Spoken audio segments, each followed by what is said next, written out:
modelo de substituição de importações implementado em grande parte dos países da América Latina no período pós-guerra acelerou um processo de industrialização que estava destinado a satisfazer quase exclusivamente as necessidades do mercado interno. O papel ativo do Estado tem uma importância decisiva nesse processo, investindo em obras de infraestrutura, expandindo os serviços públicos, produzindo bens. No final da década de 80, surge um discurso neoliberal com duras críticas ao Estado desenvolvimentista e com a propaganda feroz gabando as bondades do mercado.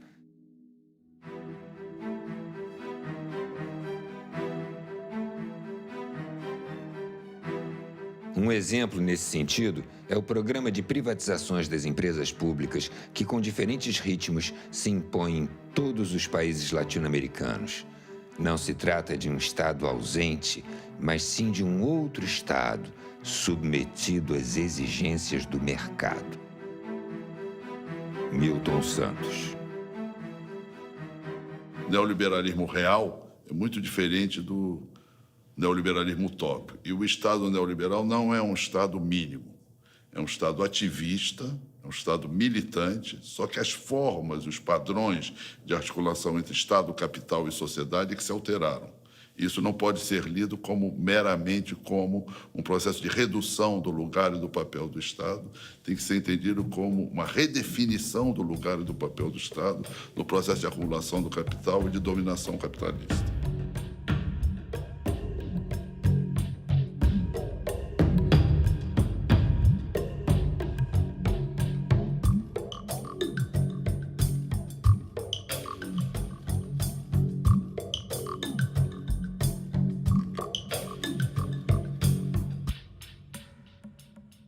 Fernando Collor e Fernando Henrique Cardoso, os Fernandos comprometem o Brasil num projeto de inserção na globalização mundial e, ao mesmo tempo, subpriorizando o desenvolvimento das forças produtivas internas. E, para isso, então, você faz o quê? Desmantela a proteção aduaneira, desmantela as instituições públicas ligadas ao processo de desenvolvimento das forças produtivas. É uma coisa impressionante. É absolutamente impressionante o que aconteceu.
Moradia, saúde, educação, transporte, segurança estão sendo tratados como mercadoria, da mesma forma que aparelho de celular, carro financiado, televisores de 50 polegadas e outros produtos. Sem contar que o primo rico da história, o sistema financeiro, é o grande beneficiário sem produzir nada, além de acumular papel pintado e moedas plásticas.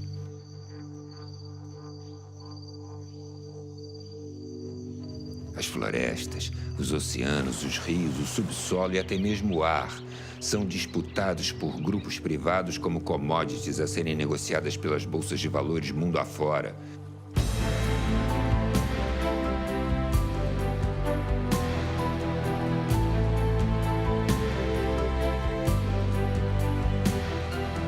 Imagine, cidadão, que o ar que você respira agora no raso da Catarina pode estar sendo vendido em Singapura.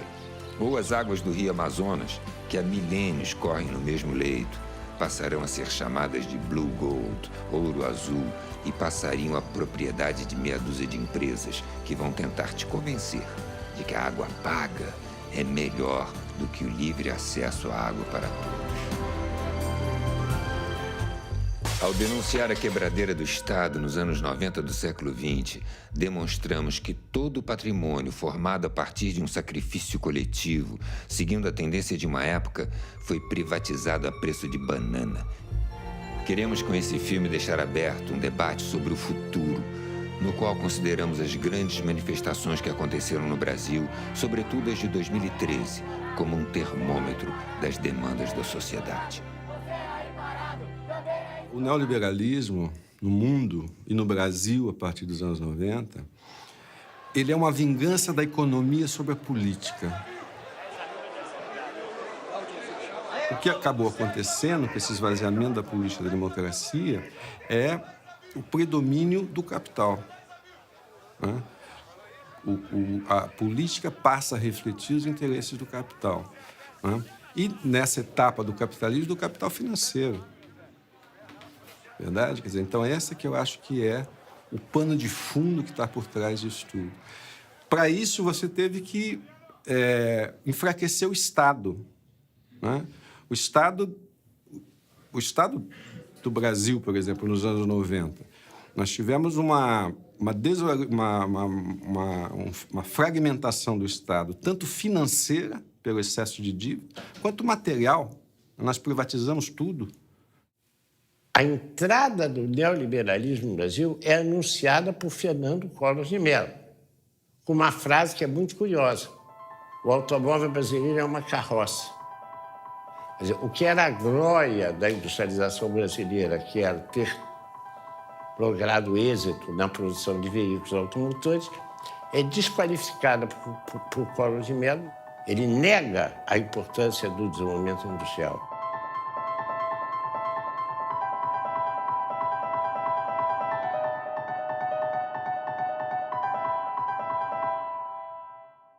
Fernando Henrique Cardoso é muito mais sofisticado. Ele não faz esse tipo de discurso. Ele faz um outro discurso. O Brasil tem que se inserir dentro das tendências mundiais. A tendência mundial é a globalização. Exportar é a solução para o Brasil. O Brasil precisa voltar a ser uma economia exportadora. Forte economia exportadora. Isso é levado às últimas consequências associadas com a ideia da privatização. Foi ocupando cada poro do Estado brasileiro. Quando eu fui para o governo federal, eu fiquei muito impressionada com isso.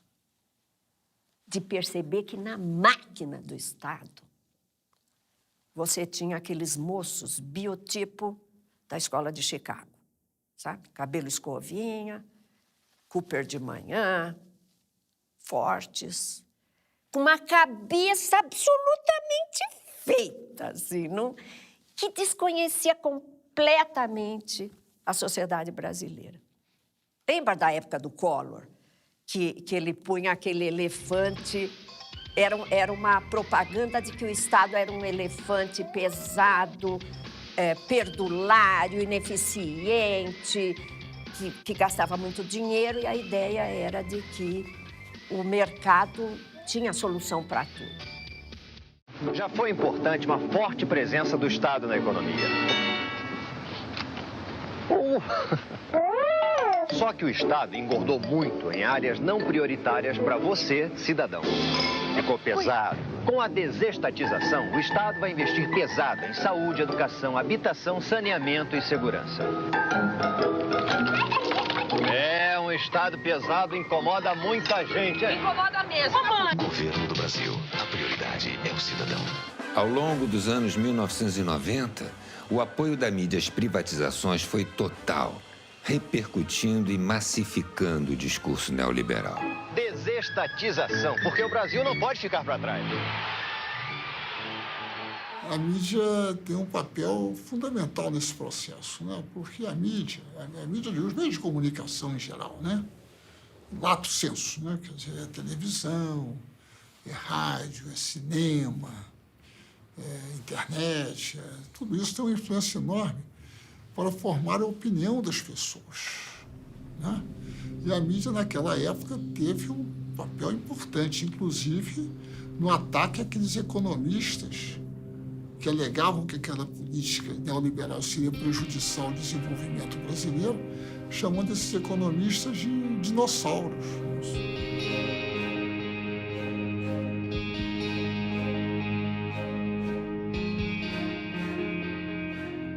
E a mídia se esforçou nesse sentido de uma forma extraordinária, né? Justamente por causa dos seus vínculos com os grandes interesses econômicos.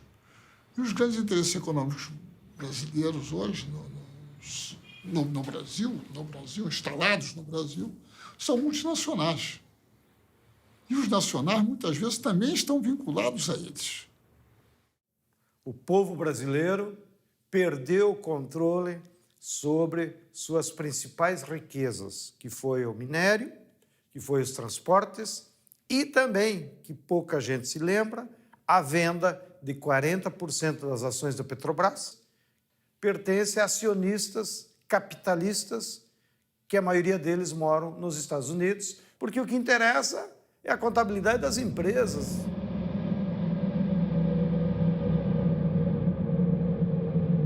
A privatização das telecomunicações é uma privatização do espaço eletromagnético. A privatização do setor elétrico é, num certo sentido, a privatização dos nossos rios. A privatização das grandes mineradoras é a privatização de parte do nosso território. Quer dizer, territórios controlados pela Vale do Rio Doce, por grandes empresas mineradoras, hoje são distritos privados. Tem a dimensão da perda de elementos fundamentais da soberania nacional transferidos para o setor privado e, em boa parte, setores internacionais.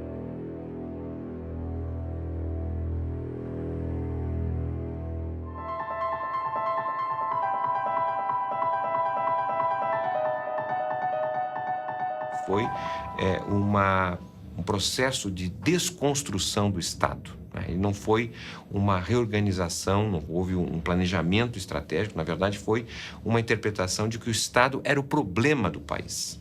E a resolução desse problema passava pela destruição, pela desconstrução do Estado.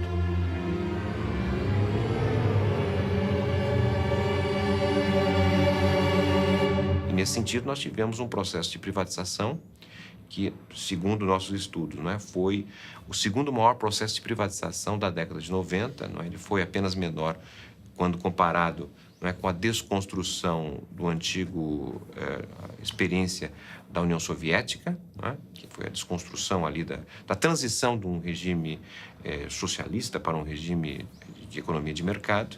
Então, a nossa desconstrução nos anos 90, que valeu a geração de receita de ao redor de 100 bilhões de dólares, que naquele momento, nos anos 90, equivaleu a cerca de 15% de todo o PIB, que foi transferido do setor público para o setor privado. E, em grande parte dessa transferência, significou um engrandecimento em termos de riqueza de determinadas famílias e grupos estrangeiros, sem a contrapartida, porque nós tivemos, simultaneamente a essa privatização, uma redução de 500 mil de postos de trabalho. Essa é uma estratégia americana que ela parte do princípio que, num mercado totalmente livre, as empresas americanas, as mega empresas multinacionais americanas, por seu dinamismo tecnológico, pela sua escala, pelo seu poder financeiro, prevalecerão sobre as outras. E o neoliberalismo é isso, é você dizer, olha, o Estado é o grande adversário da eficiência econômica. Então, é necessário reduzir o Estado ao mínimo. Aí vem as privatizações, né?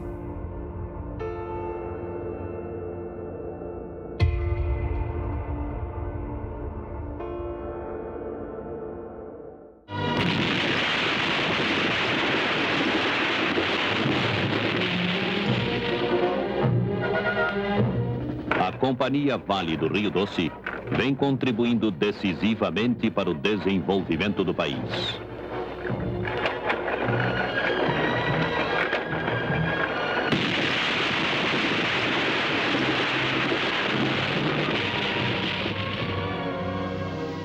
A Vale do Rio Doce foi criada em 1942 pelo presidente Getúlio Vargas. A partir de 1969, a empresa tornou-se a maior exportadora de minério de ferro do mundo e foi estratégica para os planos de industrialização do país. A Vale foi privatizada em 1997 por um valor irrisório em relação ao seu patrimônio e ao seu potencial. Naquela época, já se tinha notícias da reserva mineral da Serra Sul, em Carajás, onde se estima haver 10 bilhões de toneladas de minério.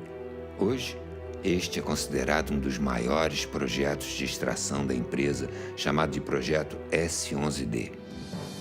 Houve forte resistência de trabalhadores, sindicatos e da sociedade civil, que chegaram a conseguir por diversas vezes na justiça o adiamento da data do leilão. A Vale foi vendida por cerca de 3 bilhões de dólares naquela época. Menos de um ano depois da venda, o faturamento da empresa foi superior a 10 bilhões de dólares, ficando nítido que a resistência à privatização tinha fundamentos. Uma empresa estatal, ela olha vários outros aspectos que uma privada não pode, não cabe a uma privada olhar. Não é pecado ela não olhar, não lhe cabe olhar isto. A empresa estatal, ela tem esse objetivo maior de olhar o conjunto do país, onde ela possa colocar os seus recursos ou as suas expertise, né, de forma favorável para o país. Ela tem que olhar também para a questão da industrialização associada aos seus projetos. No caso, era uma obrigação da Vale fabricar trilhos aqui e projetar vagões para o Brasil, locomotivas, estimular o desenvolvimento direto de uma indústria ferroviária própria, ter esses cuidados. A estatal tem que ter esses cuidados.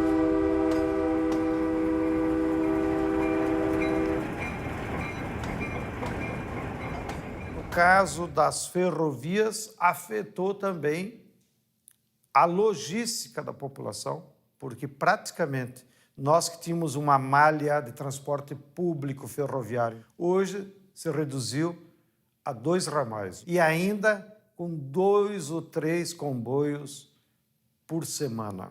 Nós precisamos construir uma rede ferroviária em todo o país para, no fundo, beneficiar a população que possa ter alternativa de transporte, para beneficiar a população, para diminuir o custo do frete dos bens que circulam aqui. E para isso precisa ter investimento de todo o povo, independente se aquilo vai dar lucro ou não. Hoje eles privatizaram todas as ferrovias e os únicos ramais que as empresas privadas estão fazendo é para construir para exportação. Exportação de minério de ferro, exportação de soja. De novo, a ferrovia não é para beneficiar o povo.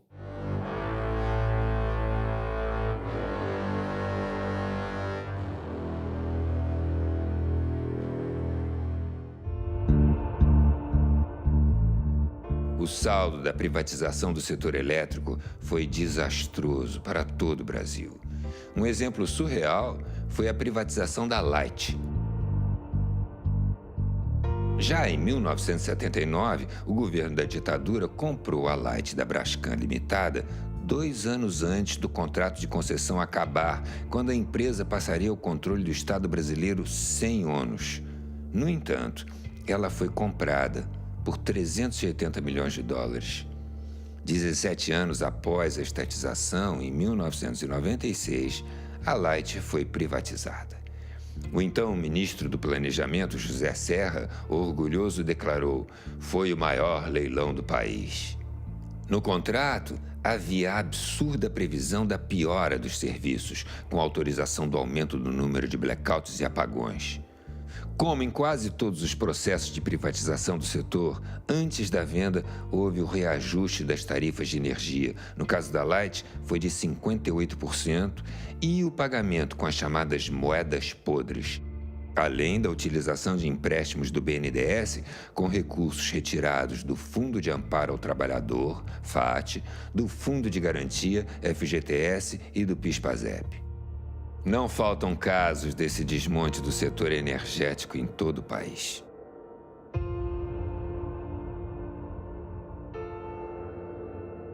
A condução da privatização do setor elétrico brasileiro foi absurda. E, como na geração não foi feito investimento e também muito pouco na transmissão, na hora que a economia cresceu um pouquinho, que foi o ano 2001, entrou em colapso. Não havia capacidade instalada para atender a demanda e faltou energia no Brasil. Houve um racionamento mano-militar, né? As famílias foram obrigadas a reduzir seu consumo sob ameaça de desligamento. E a Light apagou o Rio de Janeiro. Isso foi logo no primeiro verão após a privatização. O que mostra o insucesso da privatização. Se o Estado ia mal, sem ele, pior ainda. As reclamações quanto à má qualidade dos serviços, apagões e acidentes são comuns em quase todos os estados. O Ministério Público, no Rio de Janeiro, após trocas de acusações entre as empresas, responsabilizou pelos incêndios em galerias e explosões em bueiros tanto a Light como a concessionária de gás canalizado SEG, também privatizada em 1997. A privatização no Brasil começou pela distribuição,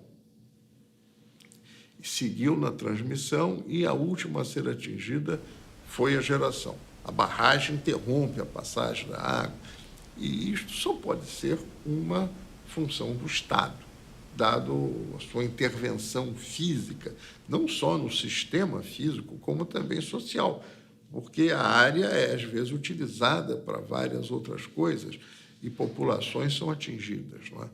Então, o papel do Estado aí, né, na geração elétrica se torna mais flagrante, a ideia do monopólio natural devido a essa forma de geração.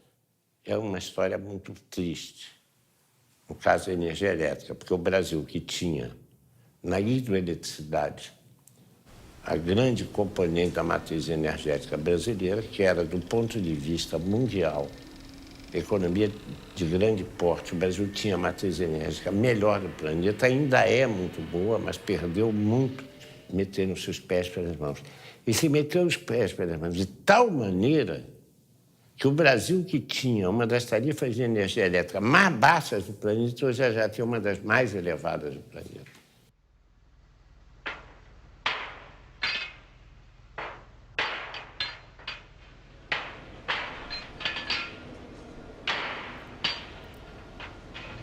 Furando e furando. 200 metros, 500 metros, 2.000 metros, 5.000 metros, até jorrar o petróleo.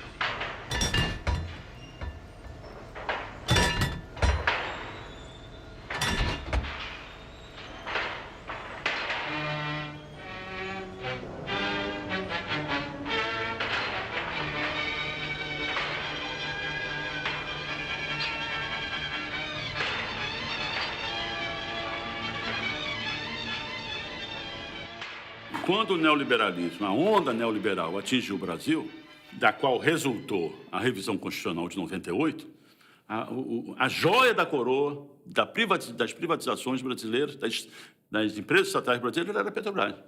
Uma empresa estatal que tem não só conhecimento e competência, experiência, mas uma vontade nacionalista de descobrir recursos energéticos brasileiros, sendo a energia um assunto de segurança internacional. Esqueceram-se aqueles que formularam essa política e essa estratégia do significado que a Petrobras tem para o povo brasileiro. Independente de condição social, econômica, visão política, até ideológica, né? A Petrobras é uma empresa, diferentemente das outras estatais, que provieram da estatização de empresas privadas estrangeiras que haviam no Brasil. A Petrobras não. A raiz da Petrobras o petróleo é nosso. A raiz da Petrobras é essencialmente nacionalista. Está na raiz do nosso povo. Então, a Petrobras não só... O povo brasileiro entende isso, como considera a Petrobras também uma reafirmação da nossa autoestima, como como um povo competente para realizar, planejar, projetar e operar grandes projetos, né, de engenharia e de desenvolvimento nacional. A Petrobras é a maior empresa brasileira em patrimônio, é a maior empresa em conhecimento. Nós somos o cérebro mundial dos nossos engenheiros de como conseguir tirar o petróleo a 7.000 metros debaixo do mar, no chamado pré-sal. Somos os únicos que acumulamos conhecimento científico nessa área. Nós somos a empresa de maior potencial de exploração, porque, teoricamente, todo o petróleo pertence à nação. O Fernando Henrique, como é uma empresa grande e era a pérola da coroa, ele tentou privatizá-la e transformá-la numa empresa comum. Inclusive mudando o nome, né? Para Petrobras, porque eles diziam que os gringos não conseguiam pronunciar o Brás com S. Olha o nível de mediocridade dessa nossa burguesia subalterna, da qual o Fernando Henrique foi o seu principal porta-voz e representante. Mas por ela ser tão grande, não deu tempo eles seguirem o caminho natural da privatização. Eles tentaram pela venda das ações, tentaram pela quebra do monopólio, e isso conseguiram.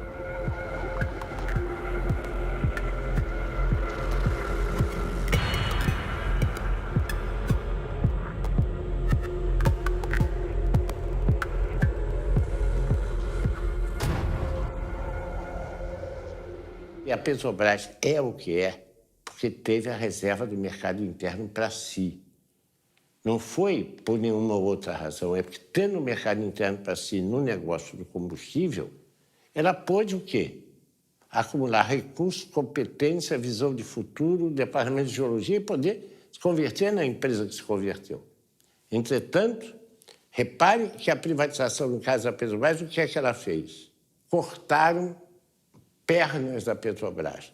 Cortaram a perna petroquímica da Petrobras, cortaram a perna dos fertilizantes da Petrobras. Que essa é uma projeção da ideia de ir descaracterizando a Petrobras como uma empresa ligada ao desenvolvimento das forças produtivas nacionais.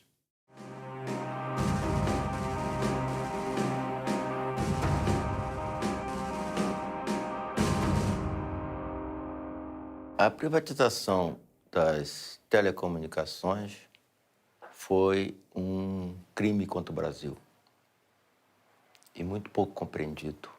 O Brasil tinha 4 satélites. O Brasil tinha toda uma rede de comunicação própria. O Brasil tinha os cabos que nos conectavam com o mundo. E isso foi entregue a preço de banana exatamente para os Estados Unidos.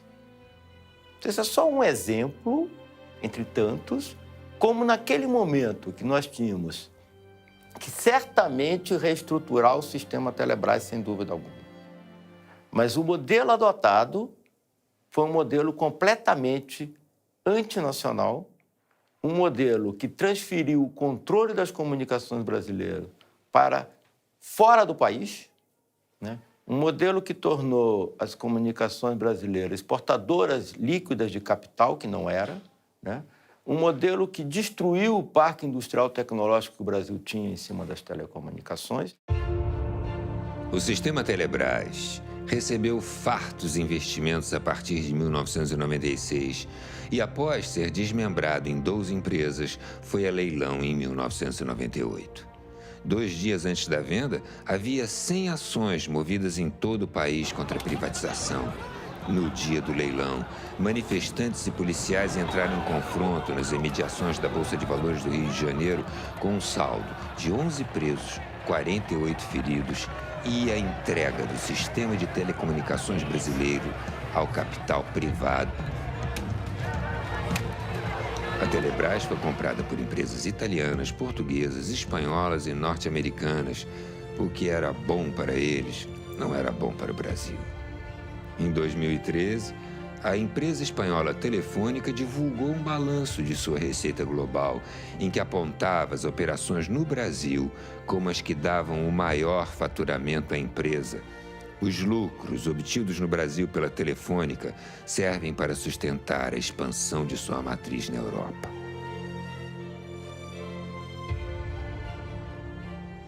Se pensou inicialmente que a privatização ela traria concorrência para o setor, poderia trazer a qualidade dos serviços, redução dos preços. Então, a ideia da privatização que o consumidor tinha, e todos nós da defesa do consumidor, era justamente isso, que nós pudéssemos trazer qualidade de vários serviços para os consumidores e também poderíamos ter acesso a bens e serviços que até então não era possível. Mas o que se observou pós-privatização e logo depois de alguns setores é que os preços subiram num nível muito elevado. A prometida concorrência não foi possível até o momento. Nós temos setores como telefonia, nós temos pouca concorrência. A rigor, você tem a expansão, a melhoria e até baixos preços de serviço, né, e competição em cerca de 300, no máximo 400 municípios brasileiros, que é onde está a renda concentrada, onde você tem efetiva atividade econômica, né? Na maior parte do país, onde a atividade econômica é baixa, a renda é baixa, né, você tem um operador monopolista, que no caso hoje é a Telemar Oi, que pratica, a partir daí, preços de monopólio, né? Aproveita e pratica preços de monopólio.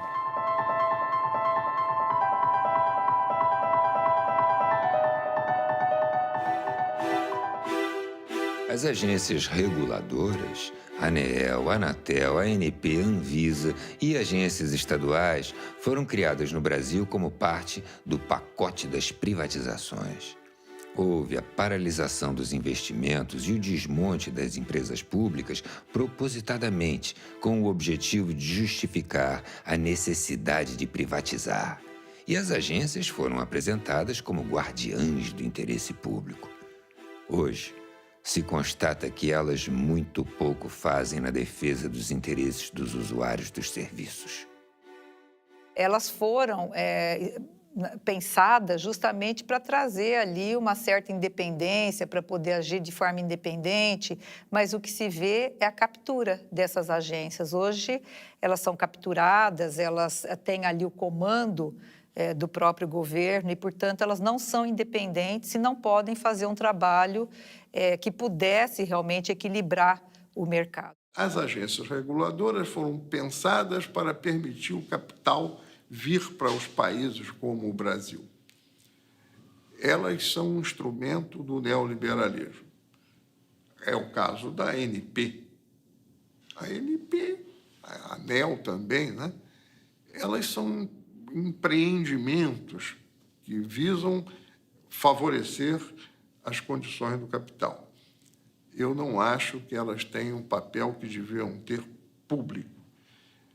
Elas são, inclusive, inúteis. Era melhor que a Petrobras cuidasse do petróleo e não houvesse leilão nenhum.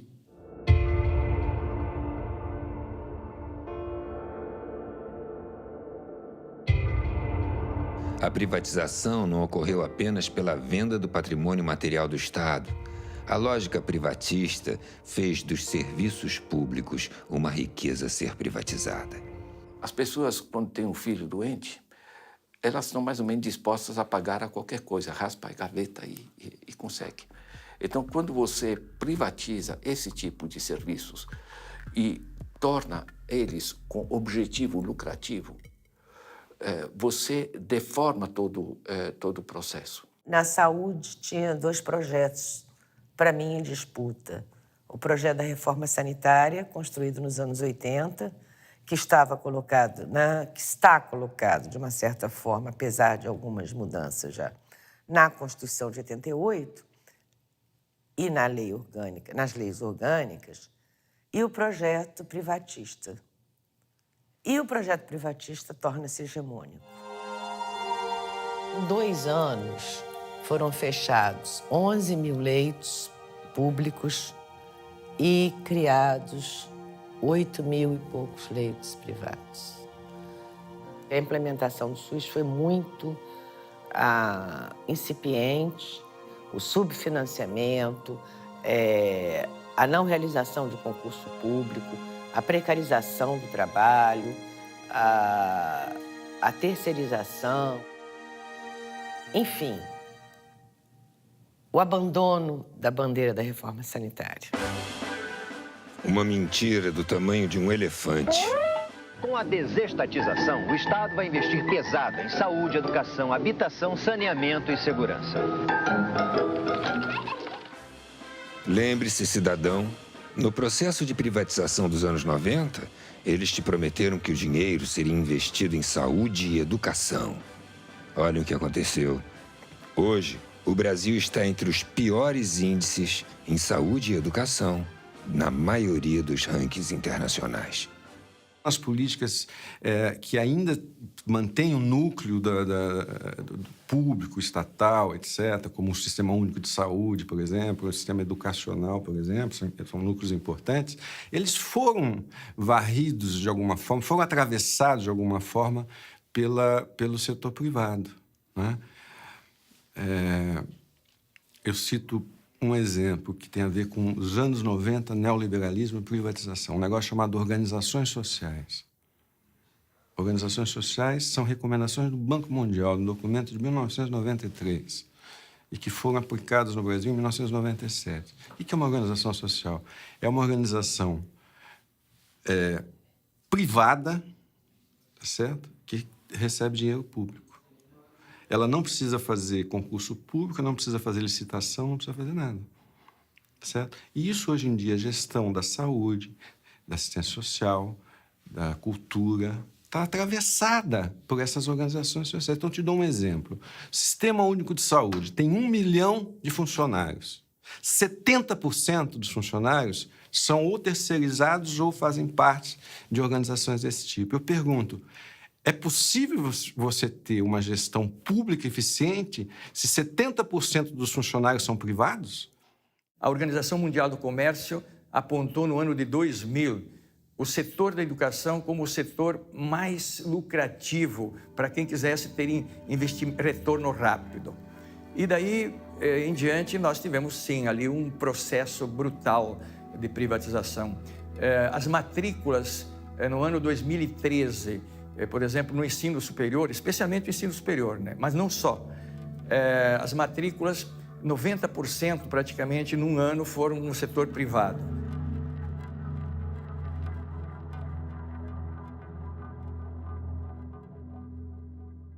Professor, por exemplo, hoje é tratado como um entregador de conhecimento. E quem pensa o conteúdo, o método e a forma de educar são institutos privados. Instituto Ayrton Senna, Telecurso Segundo Grau, Pitágoras, Instituto EQI, institutos privados. A Associação Brasileira do Agronegócio tem um investimento enorme nas regiões onde o agronegócio está mais avançado, ensinando as crianças a que o agronegócio é a salvação do Brasil. Eu li uma redação de uma criança que é, na verdade, lavagem cerebral, e que essa criança diz: agronegócio, milhões de empregos, agronegócio, autossustentabilidade, agronegócio, comida para o mundo. Então, este pensamento, além de privatizar o patrimônio e a educação ser um grande negócio hoje no Brasil, está se privatizando a concepção de educação já na educação básica. Durante os governos neoliberais na década de 90, praticamente todos os países que estavam com governos neoliberais, incluído naturalmente o Brasil com o governo Fernando Henrique Cardoso, privatizaram dentro do sistema educacional uma dimensão que na política educacional deve ser fundamentalmente pública em qualquer sistema democrático, que é a definição do conhecimento oficial. Ou seja, o que se ensina nas escolas e como se ensina passou a ser um problema de comissões de especialistas e técnicos, muitas delas internacionais e muitas delas sob o controle e a tutoria do Banco Mundial, por exemplo, que começaram a definir os parâmetros curriculares a partir dos quais se definia o que devia ser ensinado nas escolas. O que deve ser ensinado nas escolas em qualquer país do mundo é um problema de deliberação pública, um problema que atinge a sociedade. Não só aqueles que estão dentro da escola, sino também os que estão fora da escola. Deve ser um problema de deliberação e de construção coletiva.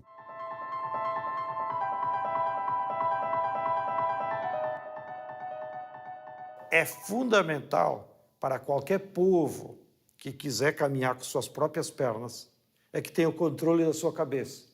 O controle da cabeça é o conhecimento. Seja o conhecimento universal aplicado à libertação do ser humano, seja o conhecimento tecnológico, ou seja, como fazer mercadorias de forma mais rápida e mais barata para que todo o povo tenha acesso.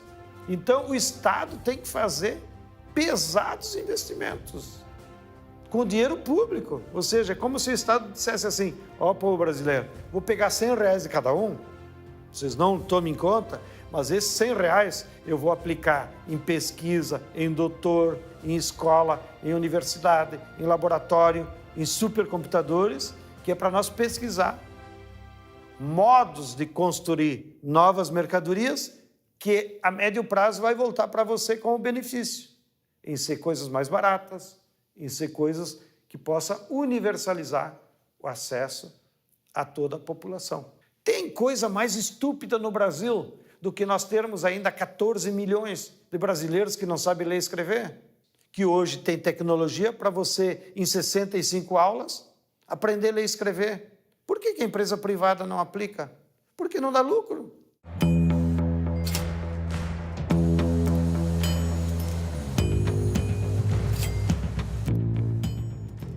A questão da habitação, quando nós estamos falando de cidades e não do campo, da zona rural, ela é uma questão urbana, né? Ninguém mora dentro da casa, as pessoas moram na cidade. Ou seja, você tem que ter sua casa conectada à rede de água, à rede de esgoto, à energia elétrica, à iluminação pública, à escola próxima para os seus filhos, o abastecimento, o transporte que te leva aos lugares. Então, nós estamos falando, quando falamos de habitação, de um pedaço de cidade. Muito bem. E esse pedaço de cidade tem preço. O preço, ele não se deve propriamente à unidade de habitação, ele se deve muito mais à localização. Então, o negócio da cidade é esse. O negócio da cidade é o preço da localização. E isso que a gente dá o nome de renda imobiliária é disputado, é uma luta surda pela disputa de rendas imobiliárias na cidade. Os pobres, eles são excluídos dessa disputa. Quando o dinheiro aparece, os capitais tomam conta das cidades. Como disse o David Harvey, follow the money. Eles vêm aonde tem dinheiro e as cidades foram tomadas literalmente de assalto. Por obras absolutamente discutíveis.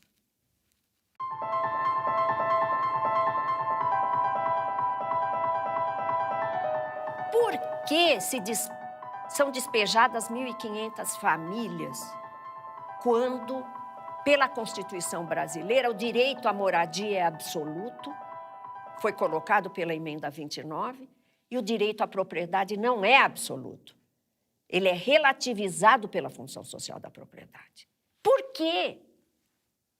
Há uma conjugação entre capital imobiliário e capital de transporte, que, no caso de algumas cidades, é agravado pelo fato de que os transportes são um monopólio privado. Os transportes públicos, paradoxalmente, não são públicos, são privados, e, portanto, seguem a lógica da valorização do capital no setor de transporte. São raríssimas as experiências no mundo onde você tem transporte público de massa privatizado. A Argentina privatizou na década de 90 e reestatizou agora. A Margaret Thatcher, no auge dos anos 80, não privatizaram o sistema de manutenção do metrô, mas não privatizou o metrô de Londres. Aqui, nos anos 90, nós fomos além da Thatcher. Tá certo? Ou privatiza ou faz concessão. Né? Concessão para o setor privado. O setor privado quer lucro.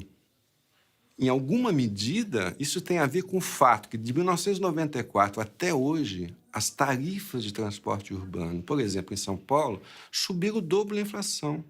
O passe livre é possível?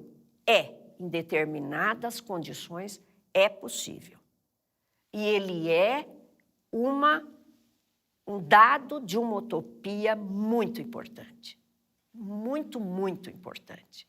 Porque, como Milton Santos já falou, o jovem ele vive um exílio na periferia. O que é o exílio na periferia?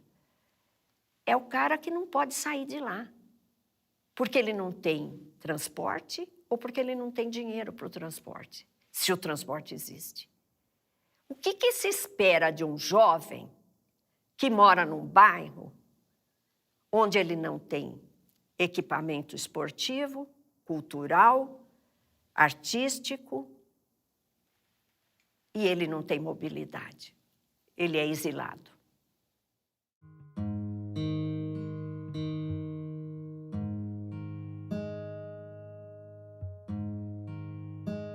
Essa questão não me parece que foi realmente abraçada pelo Estado. Aí vamos dizer por quê.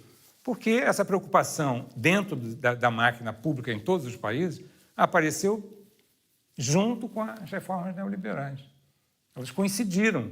Com as reformas neoliberais, começou a ter uma competição internacional pela atração de empreendimentos poluentes.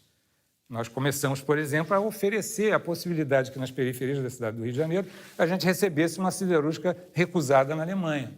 Uma tecnologia que todos sabiam que era obsoleta, era arriscada, as populações que moravam na área de implantação dessa siderúrgica protestaram, tentaram se fazer ouvir na grande imprensa, inutilmente. Depois de 6 anos, se não me engano, a primeira grande explosão que não pôde ser deixada de aparecer na grande mídia, aí começa a se discutir, não, seria melhor a gente investir em tecnologias inteligentes, nós também não gostamos das tecnologias sujas da siderurgia, mas o fato é que essa siderúrgica foi atraída como uma grande vitória, que ia produzir emprego, renda, etc. e tal. E o que tem produzido é males à saúde da população local e problemas, inclusive, econômicos, parece que estão procurando algum comprador para esse tipo de tecnologia.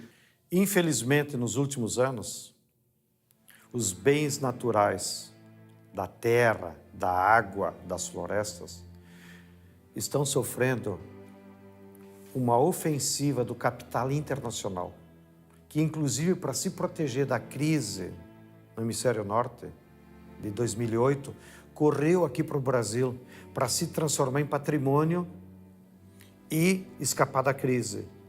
E se preparar para um novo ciclo de expansão do capital, para então eles se apropriarem da renda extraordinária que os bens da terra sempre geram para os capitalistas. Então, nos últimos 2, 3 anos, pelo que passou pelo Banco Central, mais de 200 bilhões de dólares de capital financeiro especulativo veio ao Brasil e se transformou em terra, em usina de etanol, em usina hidrelétrica e, inclusive, se apropriando da atmosfera, que eles fazem esses cálculos agora de quanto oxigênio cada hectare de floresta tropical emite na atmosfera, transformam isso num título e vendem nas bolsas da Europa como crédito de carbono para as empresas que emitem muito carbono nas indústrias poluidoras. E ganham dinheiro até com a especulação desses títulos. Já tem 2 empresas que fizeram isso com áreas indígenas do Acre. E isso leva um perigo muito grande, porque os brasileiros perdemos a soberania sobre o nosso maior patrimônio, que é a terra, a água, a biodiversidade do nosso território e agora até sobre o nosso ar.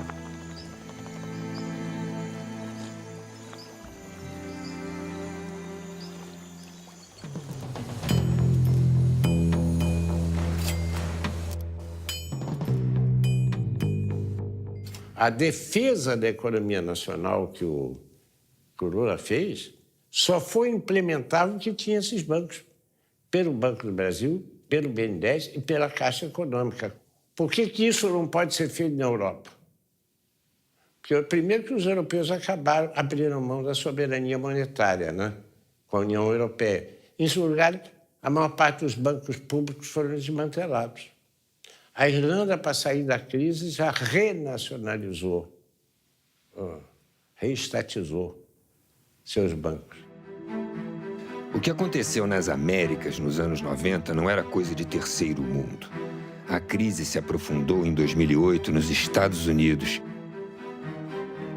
Em seguida, o sonho da casa própria esfarelou-se também na Espanha, virou pó. Depois foi a vez de Portugal e, finalmente, quebraram a Grécia.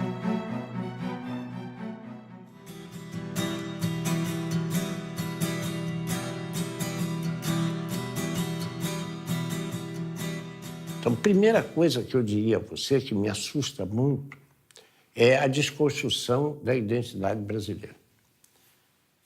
Em segundo lugar, de forma associada, é a ausência de um projeto nacional.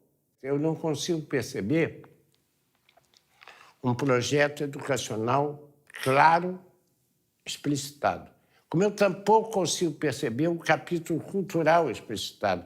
Como não há um capítulo industrial explicitado. Se você perguntar hoje por onde a industrialização brasileira pode prosseguir, saiu de pauta como tema de discussão.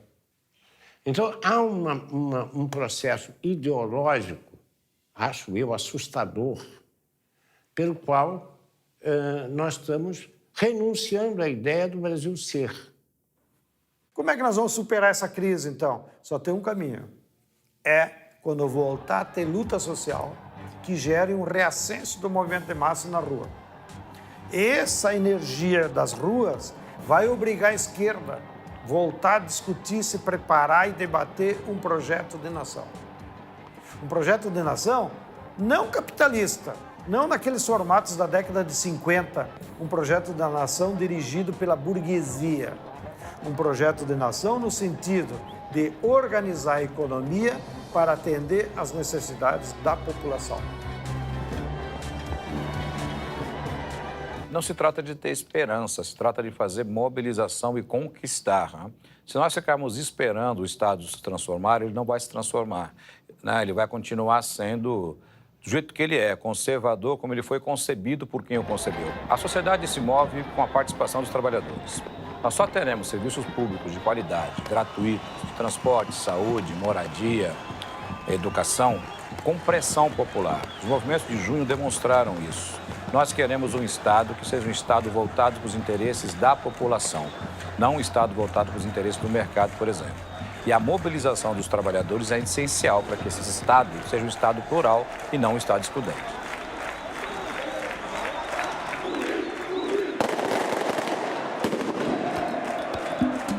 O processo de privatizações é apresentado à opinião pública como algo irreversível. As lutas populares, que em alguns casos foram extremamente sangrentas, já demonstraram que isso não é verdade. As privatizações selvagens foram revertidas, como, por exemplo, na Bolívia, com a privatização da água e do gás, e na Argentina, com a privatização do petróleo. Até a Islândia, um país que quebrou inteiro porque seguiu o receituário neoliberal de Washington, reverteu o processo de privatizações e voltou a se desenvolver.